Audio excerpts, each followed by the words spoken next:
Hello to all.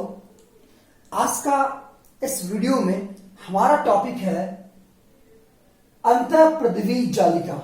हम एक cell biology का एक नेक्स्ट टॉपिक पढ़ रहे हैं, अंतःप्रदिवी जालिका, जिसे हम लोग एंडोप्लाज्मिक रेटिकुलम भी कहते हैं, जिसे शॉर्ट में हम लोग ईआर कहते हैं, ईआर,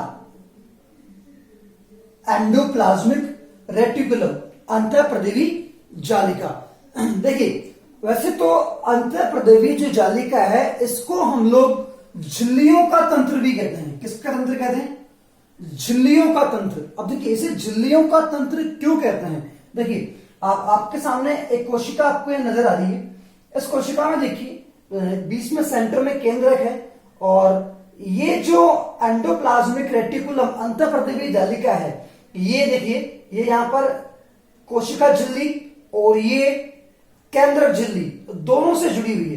तो कोशिका झिल्ली से लेकर केंद्रक झिल्ली तक पूरा एक झिल्लियों का क्या है, जाल बना हुआ है। तो इसे हम लोग क्या बोल देते हैं? झिल्लियों का एक तंत्र भी कह देते हैं। बात करते हैं हम ईआर की, तो ध्यान रखना, एक साइंटिस्ट था सबसे पहले, गार्नियर नामक वैज्ञानिक ने सबसे पहले ईआर को देखा और इसे इरगैस्ट्रोप्लाज्म कहा। देखिए, सबसे पहले एंडोप्लाज्मिक रेटिकुलम यानी कि अंतःप्रदिवी जालिका को देखने वाला वैज्ञानिक कौन था? गार्नियर था, और उसी ने इसे इरगैस्ट्रोप्लाज्म कहा। लेकिन ध्यान दीजिए, मुख्य रूप से इसको खोज का श्रेय और नाम देने का जो श्रेय जाता है, एक साइंटिस्ट है पॉर्टर नामक वैज्ञानिक ने इसकी खोज की है, और एंडोप्लाज्मिक रेटिकुलम नाम भी किसने दिया है? पोर्टर ने। ध्यान दीजिए, ईआर जो है, एंडोप्लाज्मिक रेटिकुलम है, ये कोशिका का कंकाल कहलाती है, स्केलेटन ऑफ सेल। तो ध्यान रखना, को क्या करती है? ये पूरी कोशिका के अंदर फैली रहती है, इसलिए इसे कोशिका कंकाल भी कहते हैं। याद रखिए, ईआर जो है ये यूकैरियोटिक कोशिका, जंतु व पादप दोनों प्रकार की यूकैरियोटिक कोशिकाओं के अंदर एंडोप्लाज्मिक रेटिकुलम पाई जाती है, जबकि प्रोकैरियोटिक कोशिका में ये एब्सेंट होती है। ठीक है, और साथ साथ जो ह्यूमन आरबीसी होती है, हम बात कर सकते हैं मनुष्य की आरबीसी या परिपक्व जो आरबीसी होती है, उस आरबीसी के अंदर भी ये क्या होती है? एब्सेंट होती है। तो याद रखना, अंतःप्रदिवी जालिका एक झिल्लियों का तंत्र बनाती है, इसलिए इसे झिल्लियों का तंत्र भी कहते हैं। सबसे पहले देखने वाला जो वैज्ञानिक था वो तो गार्नियर ने अंतःप्रदिवी जालिका को सबसे पहले देखा और इसे इरगैस्ट्रोप्लाज्म कहा। लेकिन याद रखना, इसके बाद एक और साइंटिस्ट आता है पॉर्टर ने इसकी खोज भी की, और पॉर्टर ने एंडोप्लाज्मिक रेटिकुलम नाम भी दिया। याद रखना, इसको कोशिका का कंकाल, ये कोशिका कंकाल भी बना दिए। सभी यूकैरियोटिक कोशिकाएं, या जंतु हो या पादप कोशिकाएं, दोनों के अंदर ये पाई जाती है, लेकिन प्रोकैरियोटिक कोशिकाओं में ये एब्सेंट होती है, और उसी के साथ साथ जो आरबीसी होती है, उस आरबीसी के अंदर भी ये अनुपस्थित होती है। अब हम जो एंडोप्लाज्मिक रेटिकुलम है, इसके हम लोग अब घटकों की बात कर लेते हैं। देखिए, इसके कौन कौन से घटक हमारे सामने हैं। याद रखिए, इसके 3 घटक हैं। ईआर के घटक,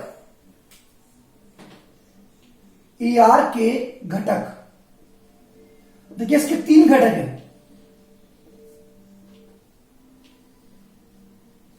एक है सिस्टर्नी,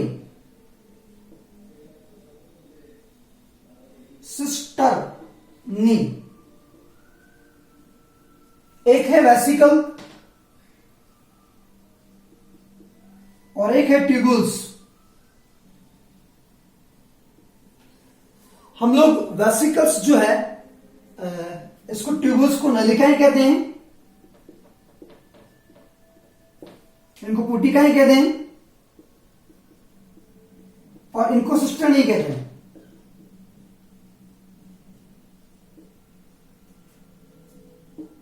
तो उसके 3 घटक हैं, सिस्टर्नी, वेसिकल्स और ट्यूबुल्स। तो ध्यान दीजिए, सिस्टर्नी इस प्रकार की रचना है।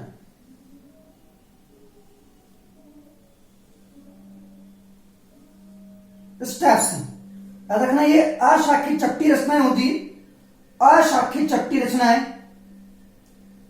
जिनकी सतह पर क्या पाए जाते हैं,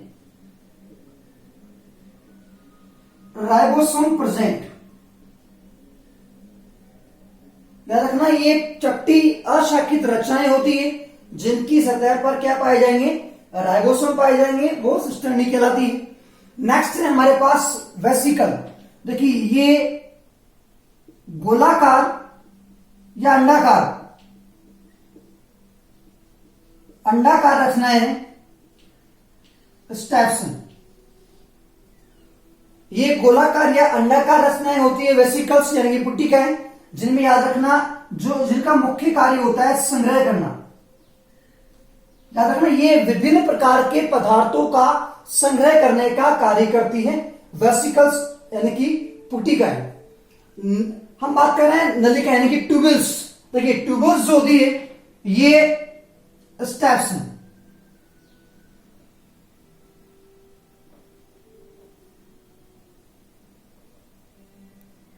इस प्रकार की संरचना है, लेकिन ये कैसी होती है, शाखित। ये शाखित रचनाएं होती हैं जिन पे याद रखना राइबोसोम एब्सेंट होता है, जिनकी सतह पर राइबोसोम नहीं पाया जाता। तो ईआर के घटकों की बात कर रहे थे। ईआर के 3 घटक हैं, जिनसे 3 घटकों से मिलकर बनी होती है, एक सिस्टर्नी, एक वेसिकल्स और एक है ट्यूबुल्स। सिस्टर्नी इस प्रकार की अशाखित रचनाएं होती है जिनके ऊपर राइबोसोम उपस्थित होते हैं, जिनके कारण ये खुदरी होती है। उसके बाद नंबर 2 पे है वेसिकल्स। ये गोल या अंडाकार रचनाएं होती है जो विभिन्न पदार्थों के संग्रह का कार्य करती है। नंबर 3 है ट्यूबुल्स। ये शाखित रचनाएं होती है जिनकी सतह पर राइबोसोम क्या होते हैं, एब्सेंट होते हैं। तो ये 3 घटक हो गए ईआर के। हम बात कर लेते हैं ईआर के प्रकार, एंडोप्लाज्मिक रेटिकुलम के प्रकार। देखिए, ईआर जो होती है ये मुख्यतः 2 प्रकार की होती है।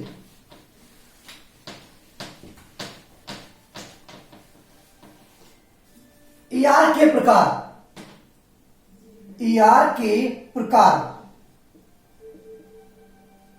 देखिए 2 प्रकार की होती है। एक होती है आरईआर और एक होती है एसईआर।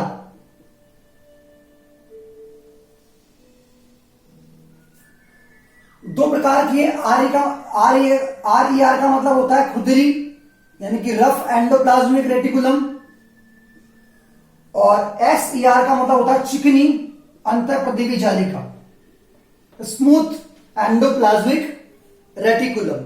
ठीक है, अब देखिए याद रखना, ये जो होती है ये केंद्रक झिल्ली के समीप होती है, केंद्रक झिल्ली के समीप स्थित। देखिए मैं बात कर रहा हूं एंडोप्लाज्मिक रेटिकुलम यानी कि अंतःप्रदिवी जालिका 2 प्रकार की होती है, आरईआर और एसईआर। आरईआर बोले तो खुरदी अंतःप्रदिवी जालिका और एसईआर बोले तो चिकनी अंतःप्रदिवी जालिका। मैं बात कर रहा हूं जो आरईआर होती है वो केंद्रक झिल्ली के समीप स्थित होती है। देखिए ये यहां पर मैं आपको बता देता हूं, ये केंद्रक झिल्ली है, तो ये क्या है आरईआर और ये क्या है एसईआर। ठीक है, तो ध्यान दीजिए ये केंद्रक झिल्ली के समीप स्थित होती है, जबकि ये कोशिका झिल्ली के समीप स्थित होती है। मैं बात करूं कि आरईआर जो होती है ये केंद्र की तरफ पाई जाती है, सेंटर में, जबकि जो एसईआर होती है ये परिधि की तरफ पाई जाती है। तो ध्यान रखना RER केंद्रक झिल्ली के समीप स्थित होती है, जबकि SER कोशिका झिल्ली के समीप स्थित होती है। याद रखना ER जो होता है RER है, इस RER की बाह्य सतह पर राइबोसोम पाए जाते हैं।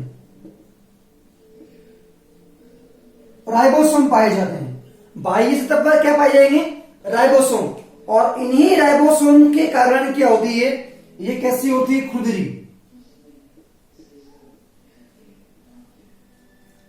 ठीक है, RER की बाह्य सतह पर क्या पाए जाते हैं? राइबोसोम पाए जाते हैं ER की बाह्य सतह पर। इसलिए क्या होती है? ये कैसी होती है?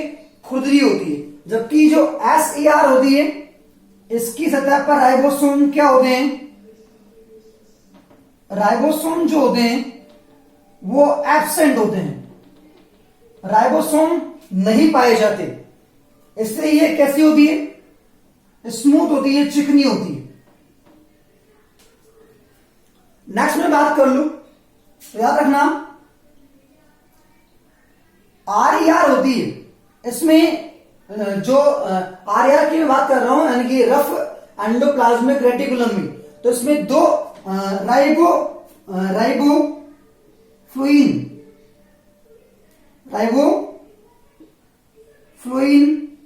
फर्स्ट एंड सेकंड प्रोटीन पाई जाती है। याद रखना कौन सी प्रोटीन होती है? राइबोफ्लोरिन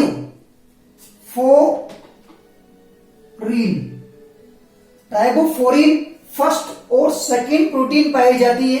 अब ये राइबो किसके अंदर पाई जाएगी? RER के अंदर। राइबोफ्लोरिन जो प्रोटीन फर्स्ट और सेकंड प्रोटीन है, ये क्या कार्य करती है? ये जो ER होती है, ER की सतह पे राइबोसोम को जोड़ने का कार्य करती है। याद रखना RER जो होता है, इसकी सतह पे क्या होती है कि दो प्रोटीन पाई जाती है, राइबोफ्लोरिन फर्स्ट और राइबोफ्लोरिन सेकंड। दो प्रकार की प्रोटीन जो है इसमें पाई जाती है RER की सतह पर, जो क्या करती है? ER को किससे जोड़ती है? राइबोसोम को। याद एक और बात मैं आपको बता देता हूं कि ER जो है इस प्रकार से जो ये जुड़ा हुआ है, यहां पर ये राइबोसोम जो जुड़े हुए हैं, ये कौन से प्रोटीन की वजह से जुड़े हुए हैं?